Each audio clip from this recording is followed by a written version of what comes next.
A'udhu billahi minash shaitanir rajim. Bismillahir rahmanir rahim. Assalamu alaikum, everybody. My name is Abbas Jafri, along with my co-host Naqi Rizvi, and this is the first episode of the Poets of the Household podcast. Thank you so much for being with us today, wherever you are. And today's kind of the first episode is a bit of an introduction. Time to get our feet wet a little bit. Introduce our group, kind of talk about our journey into poetry, and talk about a little bit of the different type of poetics, structure, non-structure, things of that nature, and just kind of a free-for-all discussion here in regards to poetry. So let's get right into it. Again, thank you so much for being with us today. So Naqi, I'm going to pass it on to you. Why don't you tell us a little bit about our group and what we're all about? Yeah, so this podcast idea actually sprouted out of a group that we formed roughly about a year now ago with a group of Shia poets based out of Toronto. And one of the purposes of gathering all these poets together was because we didn't have any sort of platform for us to improve our poetry or share our poetry with each other or get together and discuss poetry. So we formed this group. We regularly try to share any resources for learning that we have. We try to offer feedback and critique for each other's work. We try to regularly have some sort of either virtual or in-person meeting where we could have these discussions, share our poetry, learn more about poetry together. Once in a while, we'll have a guest speaker as well. So far, we've only had one, but hopefully, inshallah, soon we're going to have more as well. So that's a little bit about the group. Maybe Abbas, it's been about a year since we've had this group. Do you want to tell us a little bit about what are the benefits that you've seen come out of this group, whether it's for yourself or the other members of the group? Yeah, absolutely. A lot of benefits, a lot of benefits. I mean, I think on an individual basis, we've all been writing, and inshallah, our guests will see other members of our group later on in other episodes for sure, and see their talent and see their passion as well. But a lot of individual talents coming together into one group, which is very, very rewarding, I would say, and fulfilling. Because when you have a lot of individuals coming together with the same passion of poetry and the same love for the Ahlul Bayt, you have something magic there for sure, right? So, one of the benefits is that the improvement of our task or of our skill that we've had through poetry, right? I know for myself, you guys are all inspirations for myself, that's for sure, because I try to strive to be better every single time I write, and that's because of the discussions that we've had, because of the pieces that we've shared, because of the pieces that we've heard each other recite, and it makes you better. It makes you kind of listen to that person and be like, okay, I want to write just like that, and makes you very very humble as well, because you realize just how vast this ocean is and that you're just a drop. So once you realize that about yourself, you try to make your drop bigger and become actually the ocean itself, even though that's more of an impossible task. But of course, being a drop just with you brothers has been extremely rewarding. Especially And I because, think yeah. you touched on a really good point earlier. You said we're all coming from such diverse backgrounds. Like I can there's some poets in the group who are very, very strong in like this spoken word style Yeah. of poetry. Others in that page poetry, the written poetry. Yeah. Others that are into like more like that rap and hip hop style of poetry as well. So because of that diversity of styles of poetry and the different perspectives that we're coming into poetry with, we Right. learn and pick up on these different things, and Right. they collectively kind of improve all of our poetry together. Yeah, absolutely. And it created a brotherhood, right? Like there's a lot of individuals who I knew in the past who didn't know. I didn't know that they wrote. I didn't know that they had this passion of writing until they joined the group. And I'm like, oh, you write as well? I had no idea. So I knew them from the past. And then plus there's some guys who I just lost touch with. They joined the group as well. And then, it kind of start off where you kind of left off, right? So a lot of individuals have vastly improved themselves, and again, that's thanks to the group and thanks to everybody in the group. Like, and what happens is that when you realize that that person who you've known for so long in your life writes about the Ahlul Bayt, your love for that person grows as well because of who they love and who they write for. You know what I mean? So Yeah. it's very, very double-sided. It's very, very rewarding. And I hope inshallah that this brotherhood continues, and that inshallah we have more people join our group. You know what I mean? Because this is for the household, the Ahlul Bayt, whose doors are always open, right? So we have to make sure our doors and our hearts are open, for those individuals as well. And you and I, Naqi, have discussed our own personal journeys through poetry, why we write poetry, why we've gone into it. So share your journey with some of us. Let the world know exactly why you've gotten into this place and why you've become a poet. Yeah, so like I mean, I've always been interested in Urdu poetry, mostly because of my dad. I owe Mm-hmm. that to him a lot. He's always been Mm-hmm. interested in poetry. His circle's always been poets, other poets as well. Mm-hmm. I got into English poetry a little bit by accident. I was on the executive team of TMA back in the Yeah. day in Yeah. university, and we were hosting this poetry slam for Imam Hussein, and we were barely getting any people coming in to participate. So I was like, okay, I'll put my name in there. I'll try it out. We should have a good event. More Oh, participants participating in this thing. So I tried it out, and it worked out pretty well. I got some good feedback from a lot of the people, and then slowly started working on new pieces, reciting them in the community, and getting a lot of good feedback from a lot of people. right. But then I think a lot of that might have been like beginner's luck, because right after I had that like peak, I just had this like years and years worth of writer's block where I just couldn't Downtime. write, Yeah. and I just didn't know if I could like outright the past poetry that I had written that I really enjoyed and liked as well. Mm-hmm. In the middle, there was like, it would be like, a few Urdu Noha Khans reaching out for like English Nohas to see if I Mm-hmm. could write for them. Mm-hmm. Alhamdulillah, I was able to do like maybe like around 9 or 10 different English kalams Wow. during that time. But that would Mashallah. be pretty much all I'd be writing. I Right. think what really got me back into it was there was this poetry event that I think we're part of hosting in Al Mehdi Center for Imam Ali's Wiladat, and you had invited me. Um, and I was hesitant at first because I didn't have anything new, but I Mm-hmm. forced myself to write. And after that event, I called you up and I was like, hey, how can I actually get better at this? Like I wanna get better at it. I don't see my poetry improving that much at all. I'm having these issues. And I remember you offered some advice of like some resources that I could look into for learning more and breaking out of structure if that's the difficult part for me. And I Mm-hmm. think that's what really got me back into it, and starting Right. to learn a lot more, taking courses online, Yeah. reading books, and of course that's kind of how the journey went. Yeah. Um, Mashallah. Awesome. I want to know about your journey a little bit as well. I know Yeah. you also come from that Urdu background of poetry. Your family has poets in them. Could you tell us a Yeah. little bit about that? Yeah. I mean, my grandfather was a poet in Urdu. Like our background is Pakistan, right? So Urdu poets. My nana was an Urdu poet. My grandfather, for those who don't know what a nana means, it's your mother's father.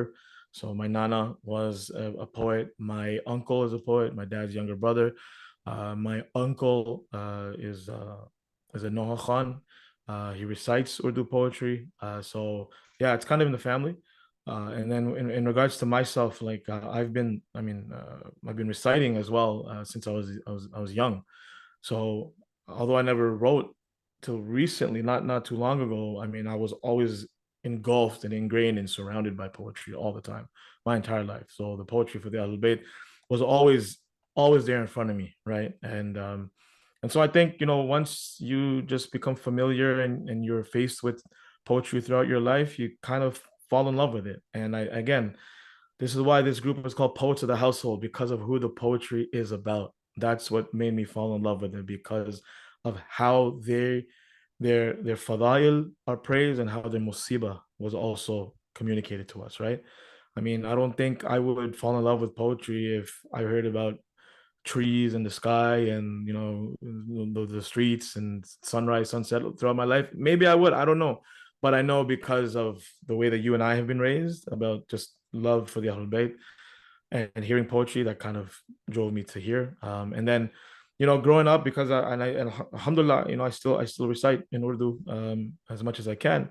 But I remember there was a program not too long ago, and I think you were in the program too, called Celebrating the Messenger, at Jafri Community Center here in Toronto, JCC, hosted by the Almeida Youth Society. And that was, even though I wrote a little bit, like very like here and there, man, in high school, like very very little, like I wouldn't even like include that part of my journey, because that was just so few and far between, like years in between. But that event happened. I think that was event, 2017, 2018, you remember?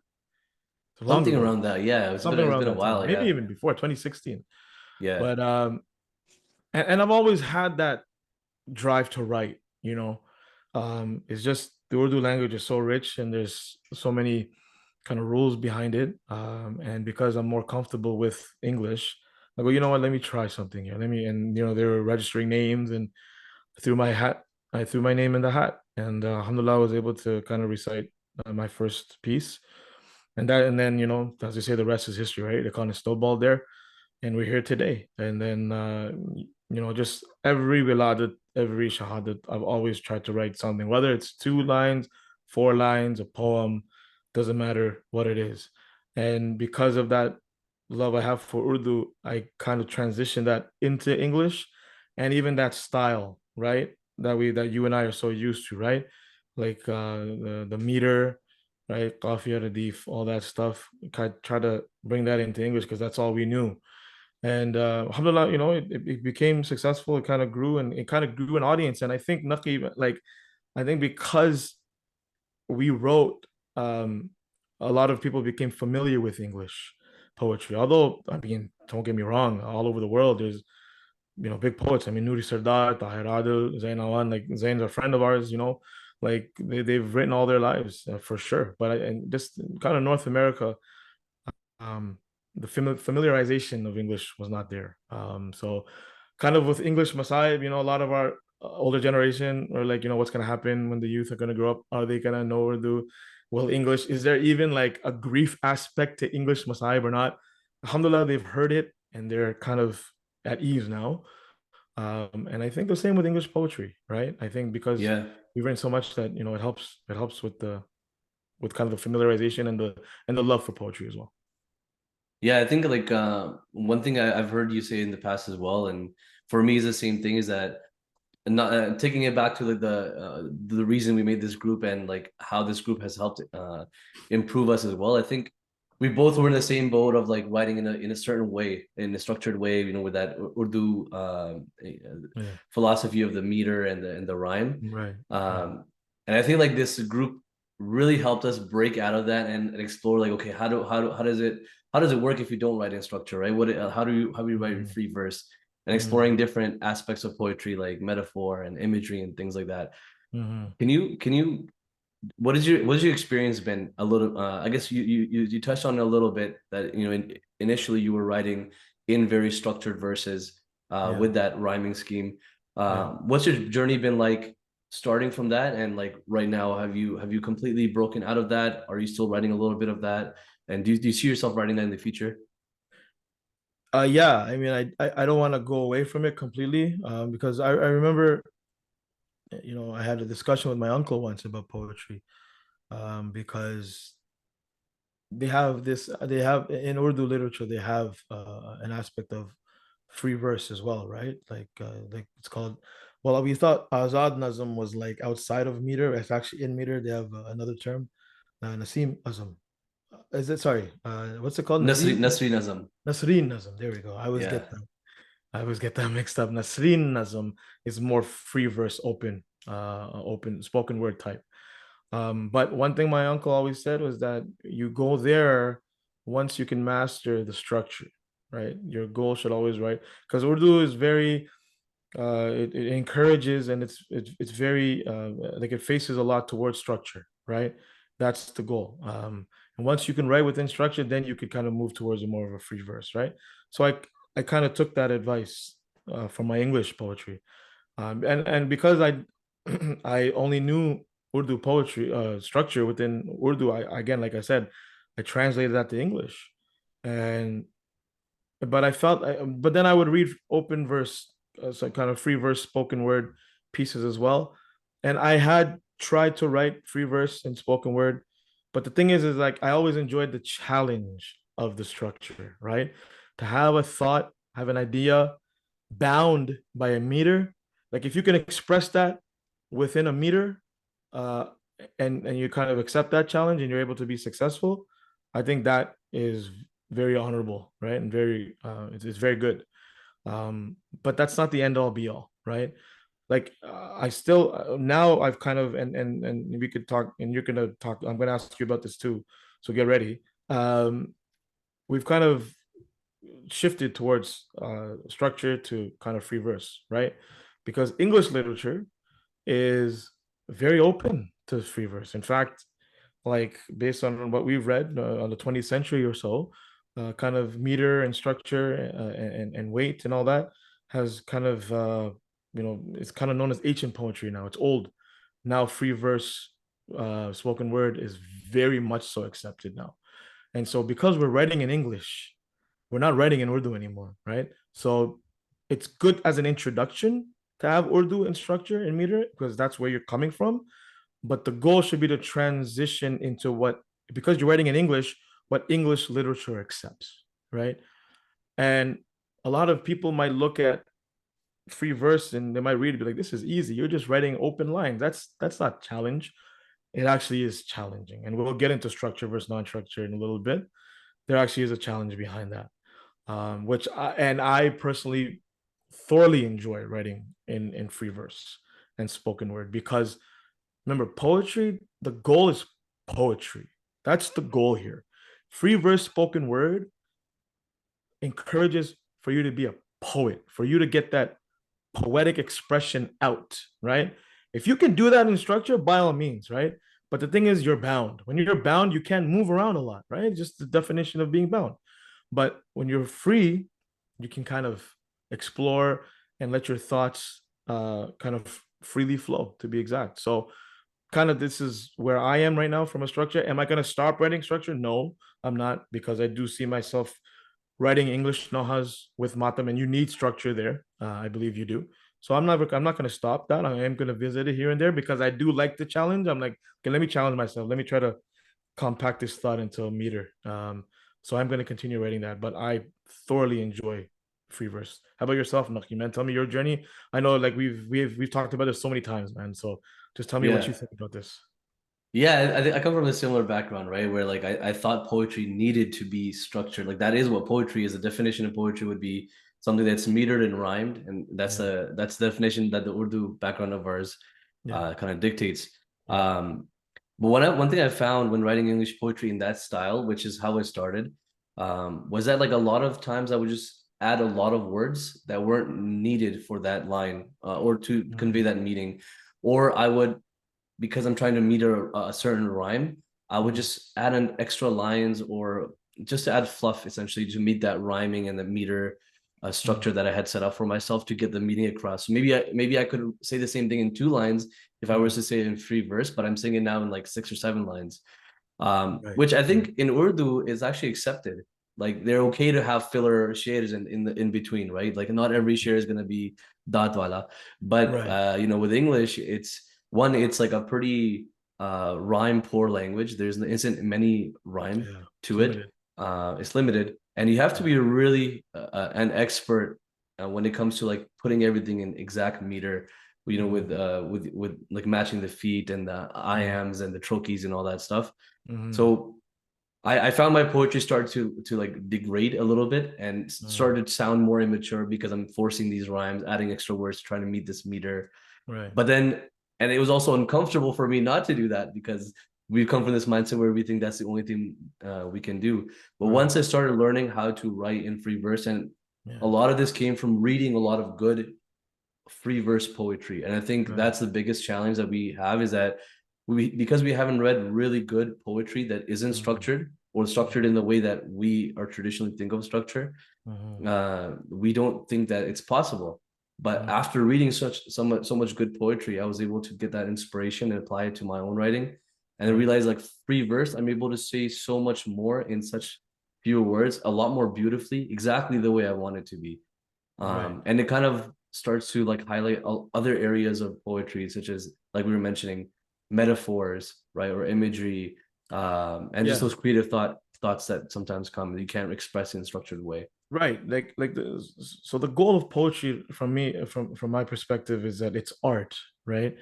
And instead of having a paintbrush in your hand, you're trying to draw a picture with words, right? And so free verse allows you to be free with your pen. Instead of a paintbrush, you have a pen in your hand, right? and you are trying to draw a picture in the reader's mind with your words, right?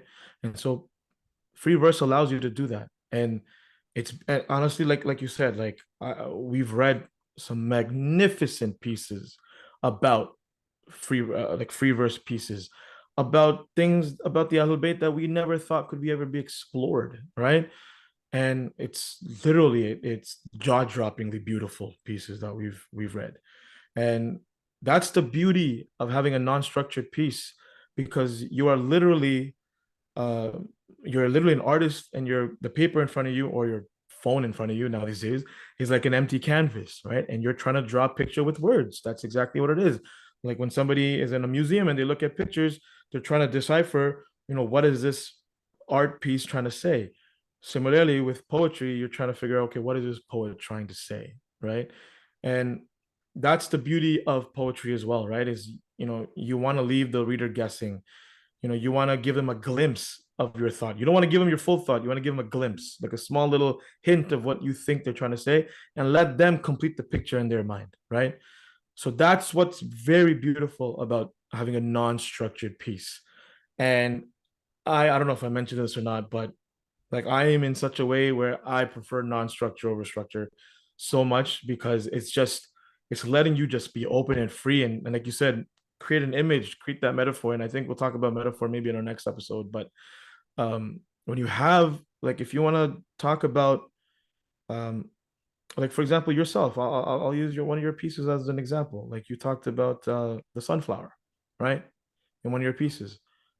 um and the way that, and I'm going to let you talk about this in a minute, because I want you to kind of explain to our listeners where you got that from. But the way that you were to tie that into Karbala and the language that you use, and for our listeners, for our watchers, go on Naqi's Instagram page and just and read that really, like it'll hit you in the heart, and you might have to read it 2 3 times. It's very deep, but kind of go and let the listeners know and the watchers know and our viewers know, your journey into that sunflower and why you chose that specific metaphor for that piece and what it's about.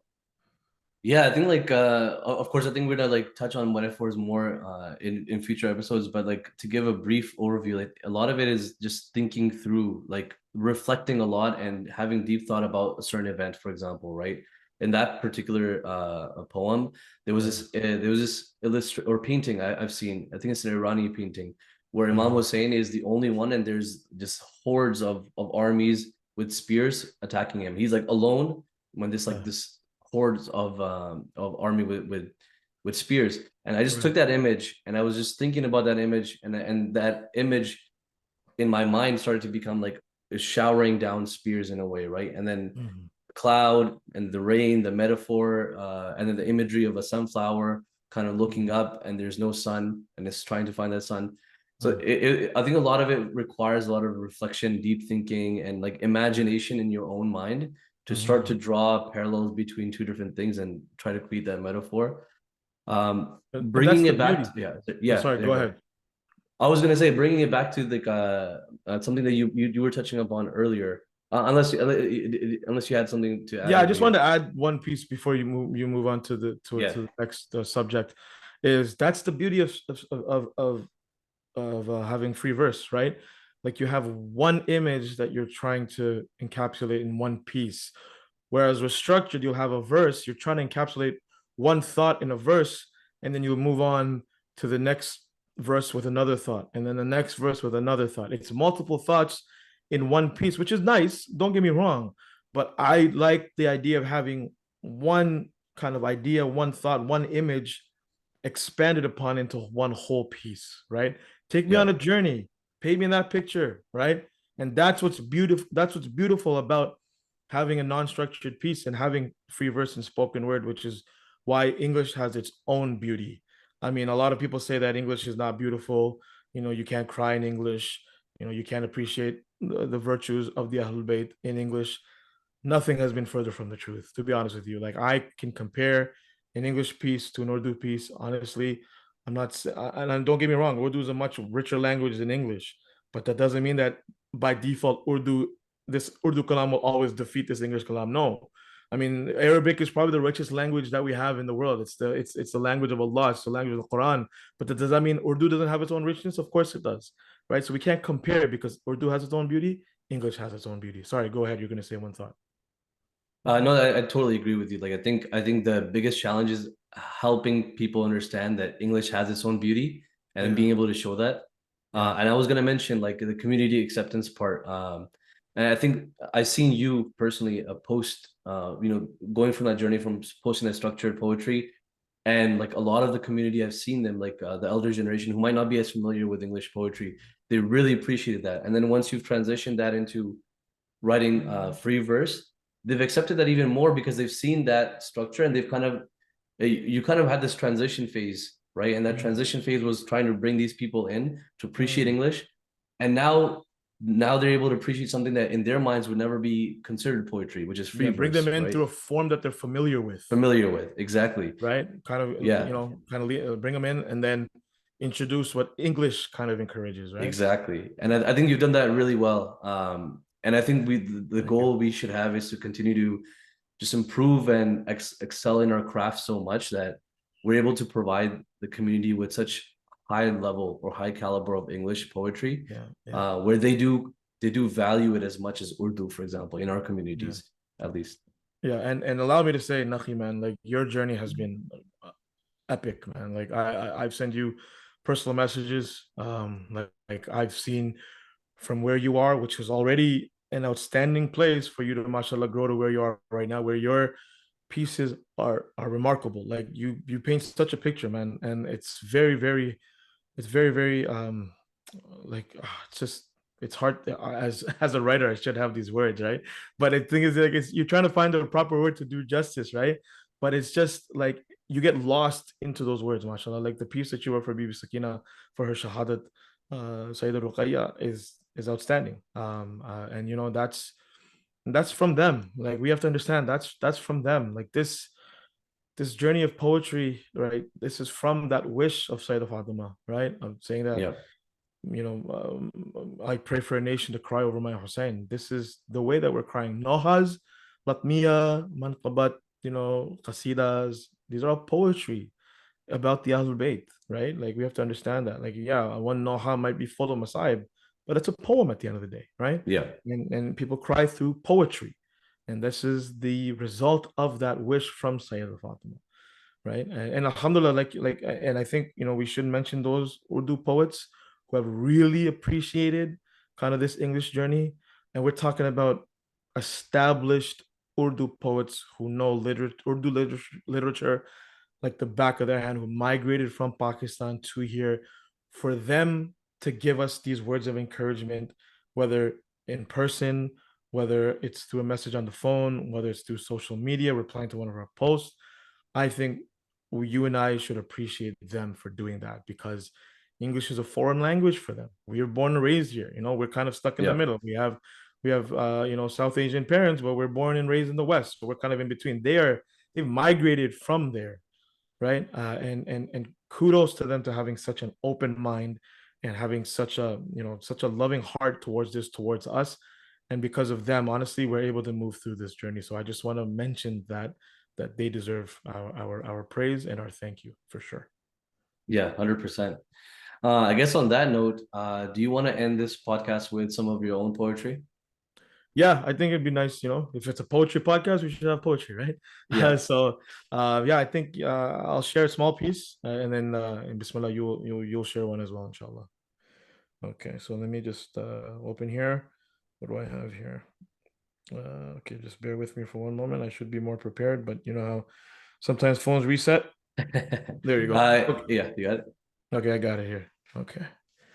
Bismillah ar-Rahman ar-Rahim. Hussein comes from the word beauty. Then why is there pain when I say his name? Perhaps that is beauty, as there is no coincidence that Hussein and Hassin are spelt the same.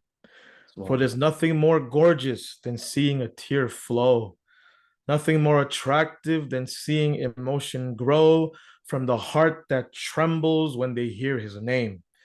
The pain that awakens souls from their slumber reminding them of their purpose and wonder how a perfect slave of God captured broken hearts and made them united to create an undefeated power, all by saying Hussein. And amongst the tears she shed for Ali Akbar, the screams she shrieked for Abbas, and feeling faint over Hussein, all Zainab saw was beauty. So therefore, pain equals beauty, Hussein equals beauty. Pain equals beauty, Hussein equals beauty. Thank you so much. Subhanallah, subhanallah. What a beautiful poem. I really, really like this poem. Alhamdulillah.